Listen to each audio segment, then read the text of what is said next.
Vous êtes en compagnie de Radio Taïwan International et tout de suite, Jean-Yves Heurtebise vous présente son émission Géopolitique en Asie.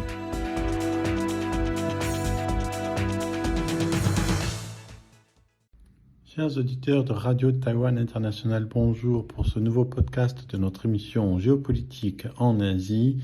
Nous allons réfléchir cette fois sur la question de la nationalité et de l'ethnicité par rapport à la Chine et dans le contexte et dans la situation précise en fait d'une nouvelle loi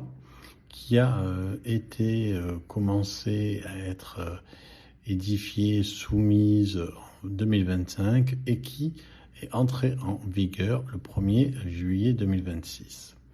Alors cette loi, c'est la loi sur la promotion de l'unité et du progrès ethnique. Donc c'est une loi qu'on va essayer d'expliquer qui est assez importante en termes de ce qu'elle dit de la Chine et ce qu'elle dit de son évolution. Et parlant de cette évolution, on peut commencer ce récit sur la catégorie d'ethnicité chinoise par se rappeler peut-être l'histoire du drapeau, puisque le drapeau de la Chine a lui-même une histoire finalement assez récente, puisque le drapeau est lié évidemment à la représentation nationale et celle-ci en réalité ne fonctionne qu'à partir du moment où la Chine devient une république, c'est-à-dire à partir du moment où elle se définit non plus comme une dynastie, on va dire impériale, comme une dynastie familiale. On sait que la dernière dynastie, c'est celle des Qing, du milieu du XVIIe, donc au tout début du XXe siècle. Et cette histoire de drapeau, cette histoire de la Chine, c'est évidemment quelque chose qui, au départ, la Chine, quand elle s'édifie comme république, elle se définit dans l'opposition à la dynastie Qing pour différentes raisons. D'abord, en tant que dynastie gouvernée par une minorité manchoue, et donc qui était elle-même catégorisée à l'intérieur de cette dynastie qui classait les personnes en fonction de leur apparence ethnique, et l'ethnie mandou qui était minoritaire et dominante avait un statut à part par rapport aux autres catégories, malgré la sinicisation évidente des empereurs mandchous dès le départ en termes d'écriture, en termes de mœurs, mais avec certaines spécificités conservées, notamment au niveau de l'organisation militaire. Donc cette opposition de la République à la dynastie Qing, c'est d'abord une opposition d'une certaine manière ethnique, donc les Han qui est à la fois majoritaire, numériquement minoritaire du point de vue de la représentation ethnique lors de la dynastie Qing, qui reprennent le pouvoir, et cette opposition à la dynastie Qing, elle n'est pas que ethnique, elle est aussi d'une certaine manière temporelle. Puisque, et ça c'est quelque chose qui va être accentué, qui va être thématisé, notamment par l'héritage marxiste, notamment dans le contexte maoïste qui reprend les catégories marxistes de l'histoire, dans lesquelles tout ce qui concerne en fait l'histoire chinoise de la pré-république est englobée dans la catégorie de la féodalité. Donc il y a une sorte de modernité qui se met en place avec le début de la République, et cette modernité qui se définit par opposition à un régime dynastique, elle se manifeste aussi donc par l'apparition d'un drapeau qui doit représenter la nation. Ce qui est intéressant, c'est donc le drapeau de la République de Chine, en tout cas tout de suite après la révolution de 1911, nous rappelle que ce qui gouvernait la République de Chine à ce moment-là, c'était le principe des 5 races sous une seule union, représentées par en fait des bandes colorées d'un drapeau qui était alors à 5 couleurs, rouge pour les Han, jaune pour les Mandchous, bleu pour les Mongols, blanc pour les Hui ou les musulmans et noir pour les Tibétains. Donc l'idée c'était donc de définir sur le drapeau par des bandes égales pour ces 5 ethnies pour manifester en fait leur égalité, en tout cas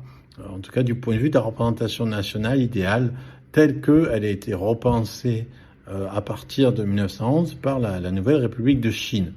La Nouvelle République de Chine qui donc n'existe plus en Chine, qui continue son existence à Taïwan. Quand on compare ce drapeau de la République de Chine avec le drapeau de la République populaire de Chine, il y a un certain nombre de différences qui sautent aux yeux et qui sont intéressantes parce que ça nous raconte en fait quelque chose, une évolution que finalement cette loi nouvelle sur l'ethnie et sur l'unité nationale en fait manifeste et d'une certaine manière réalise. Alors, évidemment, avec l'accession du maoïsme au pouvoir, ce qui est très intéressant, c'est que le rouge, qui était le rouge impérial des Han, se conserve, mais il change de nature, en devenant le rouge prolétarien. Le rouge associé au prolétariat, c'est quelque chose en fait qui remonte en fait à la France et qui remonte à la France au milieu du 19e siècle, avec les révolutions. La révolution de 1830 et puis encore la révolution de 1848, c'est là que la révolution de juillet, c'est là véritablement que se fait cette association entre le rouge et cet aspect révolutionnaire, donc qui va être repris ensuite par le marxisme et donc reprise par le maoïsme. Donc, mais ce qui est intéressant, c'est que le rouge qui représentait les Han devient l'unique couleur du drapeau de la République populaire de Chine. C'est-à-dire que alors que bien sûr il y a une nouvelle connotation, le rouge prolétarien, mais dans son ancienne connotation, des Han, qui avant était à part égale avec le jaune pour les Mandchous, le bleu pour les Mongols, le blanc pour les Hui et le noir pour les Tibétains, prend tout l'espace. C'est-à-dire que c'est d'une certaine manière le rouge prolétarien est aussi d'une certaine manière l'indice que le rouge Han devient en fait le fondateur, le creuset, le référence unique en fait de l'appartenance nationale. Les 5 couleurs associées à différentes races deviennent en fait les 5 étoiles jaunes du drapeau chinois. Donc le jaune, c'était la couleur de Mandchou. Et évidemment, les couleurs, 5 couleurs ethniques, comme on avait dit, avaient la même dimension dans le drapeau de la République de Chine. Et dans celui du régime populaire, la grande étoile, il y a une hiérarchie, c'est pas dans ces 5 étoiles, il y a le Parti communiste, la grande étoile représente le Parti communiste, tandis que les 4 plus petites représentent donc non plus les races, cette fois-ci non plus les ethnies, mais représentent les 4 classes sociales qui sont considérées comme unies. Donc avant on avait 5 couleurs avec la même qui définissent ces différentes ethnies avec la même égalité de représentation au niveau du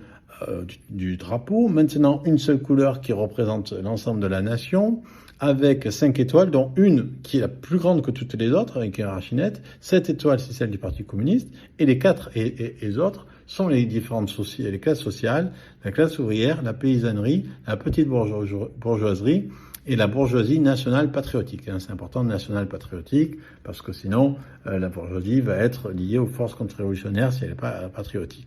Donc ici, il y a un message qui est clair. La différence ethnique et culturelle, elle doit s'effacer devant la construction sociale et politique qui elle-même relève de l'autorité unique du parti. Donc c'est ça, d'une certaine manière, si on décode un peu cette articulation entre les 2 drapeaux, le drapeau de la République de Chine et le drapeau de la République populaire de Chine, c'est la manière dont on pourrait un peu le décoller. Donc c'est révélateur que le jaune choisi pour les symboles marxistes-léninistes soit aussi celui des anciens colonisateurs et des administrateurs mandchous, comme si, d'une certaine manière, alors évidemment, là c'est une sorte de psychanalyse du drapeau, comme si d'une certaine manière, il y avait une continuité impériale qui était assurée entre les conquêtes territorial des Qing, le Tibet, le Xinjiang et le Taïwan. Donc on sait que Tibet, Xinjiang, Taïwan n'ont commencé à faire partie de l'Empire chinois que sous les Qing, à partir du milieu du XVIe siècle. Et donc, une continuité impériale entre la dynastie Qing et cette idée de la Grande Chine, de la Chine unie. Et donc, évidemment, on voit le caractère paradoxal de ça, puisque au début, l'idée de la fondation de la République de Chine, c'était et l'idée plus encore aussi de la République populaire, c'était de finir avec la féodalité, de finir avec la structure impériale. En réalité, le fait même qu'il y a cette volonté de garder ces territoires qui ont été conquis par les Qing, donc Tibet, Xinjiang, Taïwan, encore une fois, cela montre il y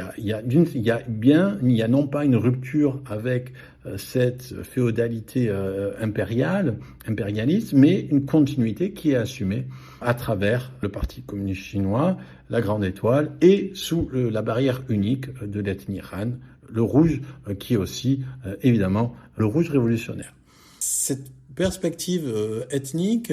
c'est quelque chose qui va évoluer au fur et à mesure de l'établissement de la République populaire de Chine de 1950 à nos jours, et la loi sur la promotion de l'unité et du progrès ethnique, proposée par la Commission des affaires ethniques de l'Assemblée nationale populaire, soumise à l'ANP le 8 septembre 2025, promulguée le 12 mars 2026 et entrée en vigueur le 1er juillet 2026, manifeste très bien cette évolution. On va revenir sur le contenu maintenant légal de cette loi lors de notre prochain podcast, en montrant en fait les conséquences qui peuvent être importantes, non seulement pour ceux qui habitent en Chine, mais aussi pour ceux qui habitent en dehors de Chine.